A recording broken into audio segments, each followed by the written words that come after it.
ஆன்மீக அன்பர்களுக்கு அன்பான வணக்கம். நமசிவாய வாழ்க, நாதன் தாழ்வாழ்க. இன்றைய பதிவில் நாம் நன்மைகள் பல வாரி வழங்கும் ஆருத்ரா தரிசனத்தின் மகிமையையும் அதன் வரலாற்றையும் பற்றி பார்ப்போம். மார்கழி திருவாதிரை என்பது மார்கழி மாதத்தில் திருவாதிரை நட்சத்திரத்தோடு கூடிய பௌர்ணமி நன்னாளில் கடைபிடிக்கப்படுகிறது. மார்கழி மாதம் தட்சிணாயன காலத்தின் கடைசி மாதம். தேவர்களுக்கு இது அதிகாலை பொழுது. இந்த பிரம்ம முகூர்த்த வேளையில் தில்லையில் அருள் புரியும் நடராஜ பெருமானை காண தேவர்கள் கூடுவதாக ஐதீகம். இந்த ஆண்டு 27/12/2023 புதன்கிழமை அன்று ஆருத்ரா தரிசனம் கொண்டாடப்படுகிறது. இந்த நன்னாளில்தான் இறைவன் பதஞ்சலி மற்றும் வியாக்கிரபாத முனிவருக்கு தன் திருநடன காட்சியை காண்பித்தார். அதேபோல் மணிவாசக பெருமானும் திருவெம்பாவை நிறைவுற்று அவர் இறைவனை தரிசனம் செய்ததும் இந்நாளில்தான். அதேபோல் அன்னையின் தவத்தில் மகிழ்ந்து அவரை மணக்க இறைவன் சம்மதம் கூறிய நாளாக கருதி இன்றளவும் கன்னிப் பெண்கள் தங்களுக்கு நல்ல கணவன் கிடைக்க வேண்டி விரதத்தை கடைபிடிக்கின்றனர். சரி, ஆருத்ரா தரிசனம் எப்படி வந்தது? அதன் புராண வரலாற்றை சற்று சிந்திப்போம். ஒரு சமயம் ஸ்ரீமன் நாராயணன் பார்க்கடலில் ஆதிசேஷன் மீது பள்ளி கொண்டிருந்தார். அப்போது திடீரென்று இறைவனின் பாரம் சற்று அதிகமாவதை உணர்ந்தார் ஆதிசேஷன். அதற்கு உடனே பகவானை பார்த்து பாரம் அதிகமாவதற்கான காரணத்தை கேட்டார். அதற்கு ஸ்ரீமன் நாராயணர் தான் சிவபெருமானின் திருநடன அழகை தனது மனதில் நிறுத்தி ரசித்து பார்த்து கொண்டிருந்ததாகவும் அந்த பூரிப்பின் காரணமாகத்தான் தனது உடல் பாரம் அதிகமாயிற்று என்று கூறி அதனை ஆதிசேஷனிடம் வர்ணித்தார். இதை கேட்டு மகிழ்ந்த ஆதிசேஷனோ, கேட்கும்போதே இவ்வளவு பேரானந்தமாக இருக்கிறதே, இதனை நேரில் கண்டால் எப்படி இருக்கும் என்று எண்ணி அதற்கான வழியை மகாவிஷ்ணுவிடம் கேட்டார். அதற்கு அவர் பூலோகத்திற்கு சென்று தில்லையில் தவம் புரிந்தால் அந்த பாக்கியம் சித்தியாகும் என்றார். அதுபோல் ஆதிசேஷன் பூலோகத்தில் ஒரு ரிஷி தம்பதியருக்கு மகனாக பிறந்தார்.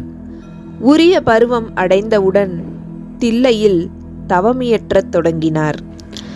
அவரோடு வியாக்கிரபாதர் என்னும் புலிக்கால் முனிவரும் இறைவனின் திருத்தாண்டவ தரிசனம் வேண்டி அவரோடு சேர்ந்து தவம் செய்தார்.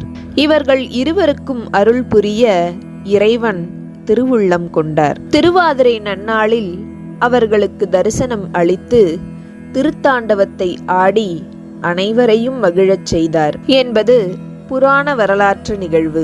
இது தொடர்பாக இன்னொரு நிகழ்வும் சொல்லப்படுகிறது. ஒரு முறை தாருகாவனத்து முனிவர்கள் சிவபக்தியை விட யாகமே சிறந்தது என்ற மமதையில் யாகங்கள் பல செய்தனர். அவர்கள் மமதையை அடக்க எண்ணிய சிவபெருமான் கபாலமும் சூலமும் கொண்டு பிச்சாடனராக மாறினார். சிவபெருமானை கண்ட முனி பத்தினிகள் அவரது அழகில் மயங்கி அவர் பின்னேயே சென்றனர். இதனால் வெகுண்ட முனிவர்கள் வேள்வி தீயில் மத யானை, முயலகன், உடுக்கை, மான், மழு போன்றவற்றை தோற்றுவித்து சிவபெருமான் மேல் ஏவினர். ஆனால் எம்பெருமான் மத யானையை கொன்று அதன் தோலை அணிந்து கொண்டார். மற்றவைகளையும் தரித்து கொண்டு இறுதியில் ஏவப்பட்ட முயலகன் மீது வலது காலை ஊன்றி இடது காலை தூக்கி நடனமாடி முனிவர்களுக்கு உண்மையை உணர்த்தினார். உண்மையை உணர்ந்த முனிவர்கள் மீண்டும் இறைவனை வழிபட ஆரம்பித்தனர். இதுவே ஆருத்ரா தரிசனம் என்றும் சொல்லப்படுகிறது. அடுத்து திருவாதிரைக்கு களி ஏன் படைக்கப்படுகிறது? அதற்கு இறைவன் நடத்திய திருவிளையாடலை பார்ப்போம். திருவெண்காட்டிற்கு அருகில் நாங்கூர் என்ற ஊரில் பிறந்தவர் சேந்தனார். இவர் பட்டினத்தாரிடம் தலைமை கணக்கராக பணிபுரிந்தவர். பட்டினத்தார் துறவறம் மேற்கொண்ட பின் அவரது கட்டளைப்படி அவரது செல்வத்தை எல்லோருக்கும் பகிர்ந்தளித்தார். ஆனால் அவர் எதையும் எடுத்துக்கொள்ளவில்லை. இதை கண்ட பட்டினத்தாரின் சுற்றத்தார் சோழவேந்தனிடம் முறையிட, சோழவேந்தனோ சேந்தனாரை சிறையிட உத்தரவிட்டார். இதை கண்ட பட்டினத்தார், மத்தளை தயிருண்டானும் மலர்மிசை மண்ணினானும் நித்தமும் தேடி காணா நிமலனே அமலமூர்த்தி செய்தலை கயல்பாய் நாங்கூர் சேந்தனை வேந்தனிட்ட கைத்தளை நீக்கி என் முன் காட்டுளானே என பட்டினத்தார் இறைவனை வேண்டினார். சேந்தனாரும் பட்டினத்தாரின் அருளால் விடுதலை பெற்றார். மனைவி மக்களுடன் தில்லையம்பதி சென்று விறகு வெட்டி வாழ்வு நடத்தி வந்தார். அந்த ஏழ்மை நிலையிலும் நாள்தோறும் சிவனடியார் ஒருவருக்கு உணவு அளித்த பின்னரே தான் உணவருந்தும் வழக்கத்தை வைத்திருந்தார். ஒரு நாள் கடுமையான மழையால் சேந்தனாரின் விறகுகள் விற்பனையாகவில்லை. விறகு விற்காததால் உணவு சமைக்க முடியவில்லை. ஆனாலும் அவரது மனைவி வீட்டிலிருந்த மிக குறைந்த அளவு அரிசியை மாவாக்கி சுவையான களி சமைத்திருந்தார். பின்னர் தாங்கள் சமைத்த உணவுடன் சிவத்தொண்டர் யாராவது வருவார்களா என்று காத்து கொண்டிருந்தனர். சேந்தனாருக்கோ மனது ஒரு நிலையில் இல்லை. இந்த மழைக்கு யார் வரப்போகிறார்கள்? அப்படியே வந்தாலும் அவருக்கு இந்த களி பிடிக்குமா என்ற மனக்கவலை தொற்றிக்கொண்டது. இதே மனநிலையுடன் சிறிது நேரம் காத்திருந்தார். பக்தனுக்காக மனம் இறங்கிய சிவபெருமான் சிவனடியார் வேடம் பூண்டு சேந்தனாரின் வீட்டுக்கு சென்றார்.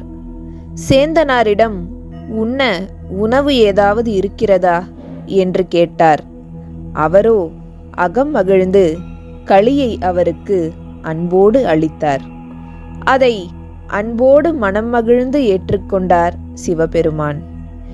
எஞ்சியிருந்த களியை எனக்கு அடுத்த வேளை உணவிற்கு தருவாயா என்று சேந்தனாரிடம் கேட்டு வாங்கிக் கொண்டார். அன்று இரவு அரசனின் கனவில் சிவபெருமான் காட்சி கொடுத்தார். சேந்தனார் என்ற பக்தனின் அன்புக்கு கட்டுப்பட்டு தான் சேந்தனார் வீட்டில் களி உண்ட செய்தியை கூறினார்.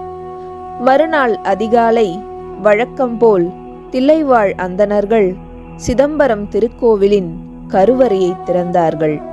அப்போது எம்பிரானை சுற்றி களிச்சிதறல்கள் இருப்பதைக் கண்டார்கள். இது என்ன அதிசயம் என்று வியந்தார்கள். உடனே அரசருக்கு செய்தியை தெரிவித்தார்கள். இதை கேட்ட அரசன் நேற்றிரவு தான் கண்ட கனவை நினைத்து மகிழ்ந்தான். அப்போது சிதம்பரத்தில் தேர் திருவிழா நடந்து கொண்டிருந்தது. அரசன் உட்பட அனைவரும் அங்கு இருந்தார்கள். சேந்தனாரும் அந்த தேர் திருவிழாவிற்கு வந்திருந்தார். அரசர் மற்றும் அனைவரும் எம்பிரான் சிவபெருமானை தேரில் அமர்த்தி தேர்வடம் பிடித்தார்கள். ஆனால் தேர் நகரவே இல்லை. மழை காரணமாக சேற்றில் சிக்கிய தேர் அசையாமலும் இருந்தது. இதை கண்ட அனைவரும் மனம் வருந்தினர். அப்போது ஒரு அசரீரி கேட்டது. சேந்தா, நீ பல்லாண்டு பாடு என்று அசரீரி கேட்டது. சேந்தனாரோ ஒன்றுமே அறிந்திடாத யான் எப்படி பல்லாண்டு பாடுவேன் என்று எம்பிரானை வணங்கி தொழுது நின்றார். எம்பிரானோ யாம் உனக்கு அருள் புரிவோம் என்று அருள் புரிந்தார். அப்போது சேந்தனார் மண்ணுக தில்லை என்று தொடங்கி பல்லாண்டு கூறுதுமே என்று முடித்து 13 பாடல்களை எம்பிரானை வாழ்த்தி பாடினார். உடனே தேர் அசைந்தது. அரசரும் சிவனடியார்களும் சேந்தனாரின் திருவடிகளில் விழுந்து வணங்கினார்கள். சேந்தனாரோ அரசன் அடியவனின் காலில் விழவேண்டாம் என்று தயங்கி கூற, அரசனோ நடராஜ பெருமானே தங்கள் வீட்டிற்கு களி உண்ண வந்தார் என்றார். அதை கேட்ட சேந்தனாரின் மனம் அகமகிழ்ந்தது. எம்பிரான் அடியவர்கள் மீது வைத்திருந்த கருணையை எண்ணி இந்த அடியேனின் வீட்டிற்கும் வந்ததை நினைத்து பரவசமடைந்தார். இதன் காரணமாக திருவாதிரை அன்று களி உண்ண வேண்டும் என்று சொல்லப்படுகிறது. அன்றைய தினத்தில் ஆடவல்லானின் அனைத்து கோவில்களிலும் களி படைக்கப்படுகிறது. அதனால்தான் திருவாதிரை அன்று ஒரு வாய் களி என்ற பழமொழி வந்தது. எனவே ஆதிரை முதல்வனுக்கு களி செய்து படைத்து வணங்கி அவனின் திருவடியை அடைவோம். இந்த வீடியோ உங்களுக்கு பிடிச்சிருந்தா லைக் பண்ணுங்க, ஷேர் பண்ணுங்க, கமெண்ட் பண்ணுங்க. மறக்காம நம்ம சேனலுக்கு சப்ஸ்கிரைப் பண்ணுங்க. நன்றி.